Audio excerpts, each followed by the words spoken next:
आपको पता है कई राज्यों में जब जब चुनाव आते हैं तो फ्री वाली योजना की बातें कही जाती है, ये फ्री मिलेगा वो फ्री मिलेगा। और अब बिहार चुनाव में कहा जा रहा है कि बिजली फ्री मिलेगी। बिजली फ्री करने की जैसे ही बात की गई, सिर्फ और सिर्फ ये चर्चा बिहार तक सीमित नहीं है। बिहार में तो इस बात की चर्चा हो रही है, लेकिन उत्तर प्रदेश तक ये चर्चा चली गई। और जनता पता है क्या पूछ रही है? वो बोल रही है कि बिजली फ्री आएगी कि नहीं आएगी, और बिजली ही आ जाए यही बहुत है। क्योंकि आज भी जब मैं आपसे बात कर रहा हूं, बिहार और उत्तर प्रदेश में कई ऐसे इलाके हैं जहां पर 24 घंटे बिजली नहीं आ रही है। और यह मुझे आज बोलना पड़ रहा है कि 24 घंटे बिजली कई जगह पर यूपी बिहार में है जहां नहीं आ रही। दावे किए जा रहे हैं। अब बिहार में चुनाव होने वाले और कहा गया कि भाई बिजली फ्री मिलेगी, तो जनता आकर्षित हो गई।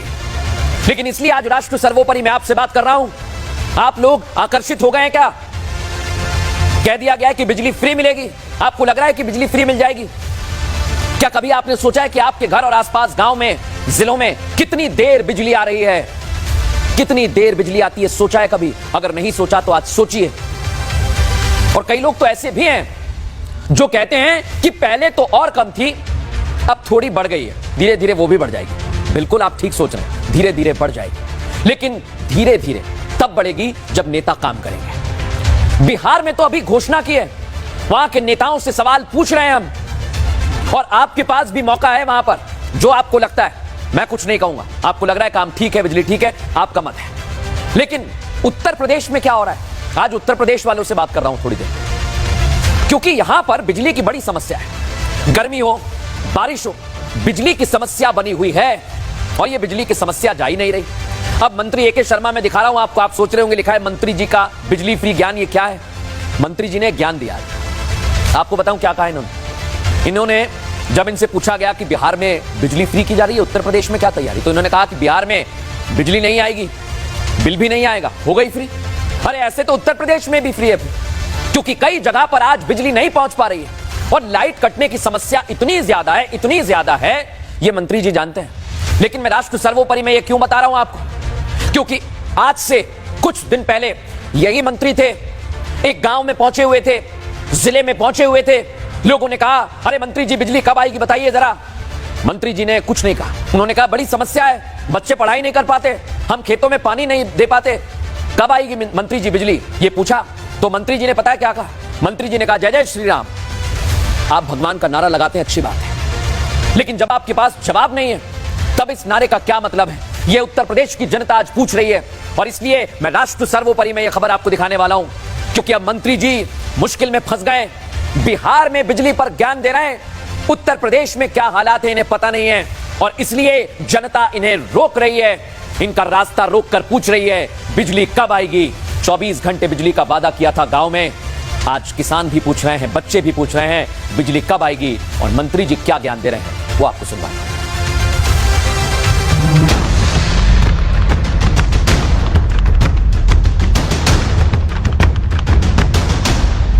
चुनाव आते हैं तो सबसे बड़ा मुद्दा उठता है बिजली का। आम जनता सरकार से 24 घंटे बिजली की मांग करती है, बिजली की कम दरों की मांग करती है। नेताजी चुनाव जीतने के लिए तरह तरह के वादे भी कर देते हैं, लेकिन जब सत्ता की चाबी संभालते हैं तो काहे की बिजली कौन सा बिल, ऐसा ही कुछ हाल हो जाता है। ये किसी एक राज्य की हालत नहीं है, अमूमन भोली भाली जनता के साथ यही छलावा हो रहा है। हाल ही में बिहार में सीएम नीतीश कुमार ने विधानसभा चुनाव से पहले कुछ ऐसा ही बिजली मुफ्त वाला पासा फेंका, लेकिन इस पर यूपी के ऊर्जा मंत्री ए.के. शर्मा ने ऐसा तंज कसा कि एक बार फिर से वो विवादों में आ गए। बिजली आएगी तब तो फ्री होगी, बिजली आएगी नहीं तो फ्री कही जाएगी, जब बिजली आएगी तो बिल आएगा। यह यूपी के ऊर्जा मंत्री ए.के. शर्मा, जिनका काम है बिजली की समस्या को दूर करना, देश को रोशनी से जगमगाना। लेकिन मंत्री जी लगता है जो शपथ ली थी उसे भूल चुके हैं, तभी तो वो एक हफ्ते के अंदर फिर बिजली पर दिए बयान पर फंस गए हैं। अभी एक हफ्ते पहले की बात है जब ए.के. शर्मा यूपी के सुल्तानपुर पहुंचे थे और गांव वालों ने बिजली कटौती पर अपनी पीड़ा बताई थी, तो वो उनकी समस्या का समाधान करने के बजाय भगवान को याद करने लगे। केवल 3 घंटा बिजली मिल रहा है, 3 घंटा 24 घंटे 3 घंटा बिजली मिल रही है सर। एक दूसरा बोर्ड लगा के बैठा है कि 11 बजे 4 बजे तक उसके बाद नहीं मिल रहा। अब मंत्री जी अपने कर्तव्य धर्म से भागेंगे तो उनका विरोध तो होगा ही। अब आज जब ऊर्जा मंत्री मथुरा बांके बिहारी के दर्शन करने पहुंचे तो महिलाएं उनका विरोध करने लगी। काली पट्टी बांधकर उनका विरोध किया। उनके रास्ते में अवरोध बन गई। जो ए.के. शर्मा भगवान को याद कर रहे थे, शायद यही कारण है कि आज जनता को सताने का दंड उन्हें मिल रहा है। वो बांके बिहारी मंदिर में दर्शन भी नहीं कर पाए। जाहिर सी बात है, जब मंत्री जी ऐसे उल जुलूल बयान देंगे, जनता की समस्याओं का निदान नहीं करेंगे, तो जनता कब तक चुप बैठेगी? एक न एक दिन तो विरोध होना ही था। लेकिन यहाँ भी महिलाओं के साथ दुर्व्यवहार करने की खबरें सामने आई। मंत्री जी को तो विरोध के बीच निकाल लिया गया, क्योंकि वो समझ गए थे कि समस्या बड़ी है, उनके पास इसका समाधान भी नहीं था। लेकिन सवाल यही कि ऐसा कब तक चलेगा? अगर मंत्री को इसी तरह रहना है तो ऊर्जा मंत्री की जरूरत क्यों है? बिजली विभाग की गाड़ी भगवान भरोसे ही चलती रहेगी। मंत्री जी ने शपथ ली है, वादा किया है, लेकिन निभा नहीं रहे हैं। अब वादा किया था कि राष्ट्र सर्वोपरि होगा, लेकिन वो इस पर खरा नहीं उतर पा रहे। अभी भी यही कहेंगे, समय बचा है, उसका सदुपयोग करिए, काम करिए, ताकि जनता की समस्या का समाधान हो सके। अब एक खबर मैं आपको दिखाने जा रहा हूं, और यह खबर आज आपको जरूरी है देखना, जरूरी है। मैं एक न एक खबर आपके लिए ऐसी लेकर आता हूं जो आपको सावधान करने वाली है, इसलिए कहता हूं जरूरी है देखना, क्योंकि आज मैं पूछ रहा हूं कि आपका बच्चा कहां सुरक्षित है। कल जो राष्ट्र सर्वोपरि में मैंने आपको रिपोर्ट्स दिखाई, खबरें दिखाई, उसमें बताया गया कि स्कूलों में क्या हाल हो रहा है। लेकिन बच्चे आपके तीन स्टेज पर पढ़ाई करते हैं। प्ले स्कूल, प्री प्राइमरी में जाते हैं, हाई स्कूल में जाते हैं, फिर कॉलेज में जाते हैं। लेकिन आज सोचिए, आज मेरे पास हर जगह से ऐसी खबरें आई हैं, इसलिए मैं पूछ रहा हूं कि आपका बच्चा कहां सुरक्षित रहेगा। आप कहेंगे ऐसी कैसी खबरें आ गई? आप हैरान हो जाएंगे सुनेंगे तो। ये स्कूल में जो बस, ऑटो, रिक्शा वाले आते हैं, कभी सोचा ये कहां से आते हैं? कभी आपने इनसे बात की है? ये कहां के रहने वाले हैं? इनके बारे में जानकारी जुटाई है?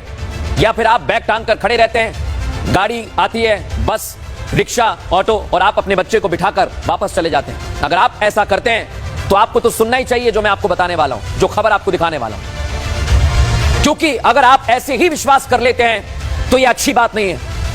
आपके बच्चों के प्रति ध्यान नहीं है, जो जिम्मेदारी है वो नहीं है, और इसलिए मैं कह रहा हूं कि आपको ध्यान देना चाहिए। अच्छा, कई पेरेंट्स ऐसे भी हैं जो बस, ऑटो, रिक्शा वाले का भी सारा जिम्मा स्कूल को दे देते हैं कि स्कूल में पैसे दिए, ये संभालेंगे। स्कूल पर भी अंधा विश्वास ठीक नहीं है। अगर आप ऐसा करते हैं तो आपको देखना चाहिए जो मैं आपको अगले कुछ मिनटों में दिखाने वाला हूं, क्योंकि स्कूल वाले भी सिर्फ खाना पूर्ति कर रहे हैं। और कड़वी बात कह रहा हूं आपसे, सिर्फ खाना पूर्ति कर रहे हैं ये पैसा लेकर। इतने सारे बच्चे आते हैं, विशेष तौर पर आपके बच्चे को कैसे ये ध्यान में रखेंगे, केंद्र में रखेंगे? सोचिए जरा इस बात को, आपको ध्यान देना पड़ेगा। क्योंकि आज जो केस सामने आया, लग रहा था कि स्कूल इस मामले में साथ देगा, लेकिन वो तो इस मामले को दबाने में लग गया है। और सिर्फ मामले को दबा नहीं रहा है, वो अपनी जिम्मेदारी से भाग रहा है। वो उस जिम्मेदारी से भाग रहा है जो आपने उसे सौंपी है।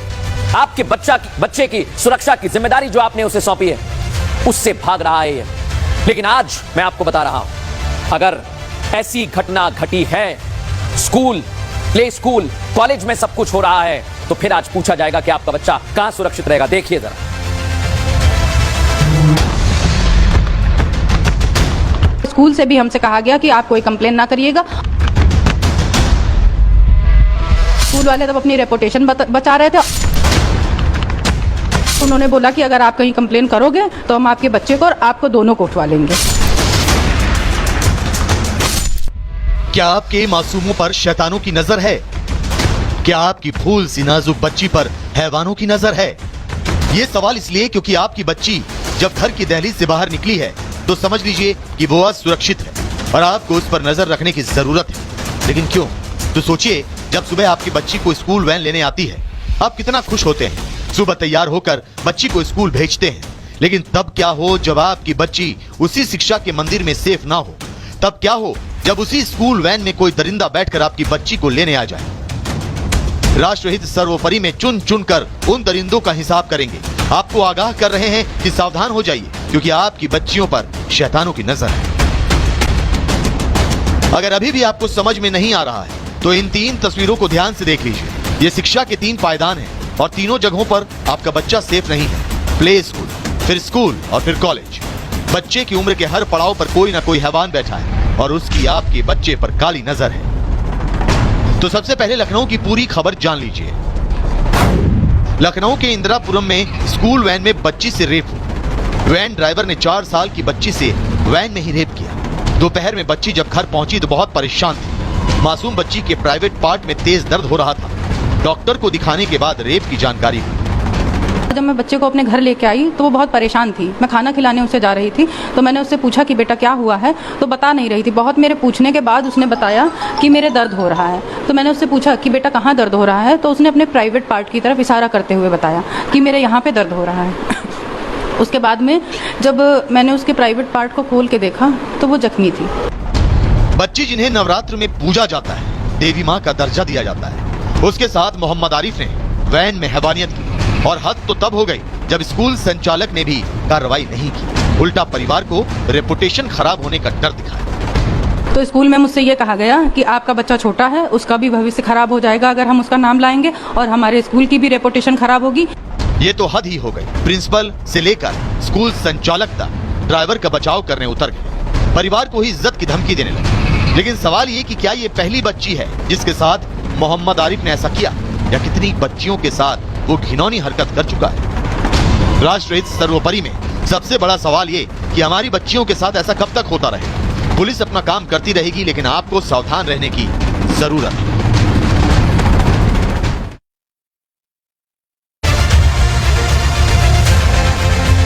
देखा दर्शकों आप कैसे लोग पाप कर रहे हैं, लेकिन आज एक खबर नहीं आई। आज ऐसी और भी खबरें हैं। आज एक कॉलेज की खबर आपको दिखाता हूं। कॉलेज में जहां बच्चे जाते हैं, जैसा मैंने बताया था कि सीढ़ियां होती हैं अलग अलग, कॉलेज, प्ले स्कूल, स्कूल और फिर कॉलेज आ जाते हैं। आपके बच्चे थोड़े बड़े हो जाते हैं और वो कॉलेज जाने के लिए अलग अलग जगह चुनते हैं, अलग अलग शहर चुनते हैं, अलग अलग कोर्स में जाते हैं। लेकिन सोचिए, बच्चे वहां भी सुरक्षित नहीं है और उन्हें तो नहीं पता कि जिस शहर, जिस कॉलेज में वो जा रहे हैं वो कितना सुरक्षित है। वो सिर्फ अपने विवेक से सोचते हैं कि यार मुझे तो इस कॉलेज में जाना है।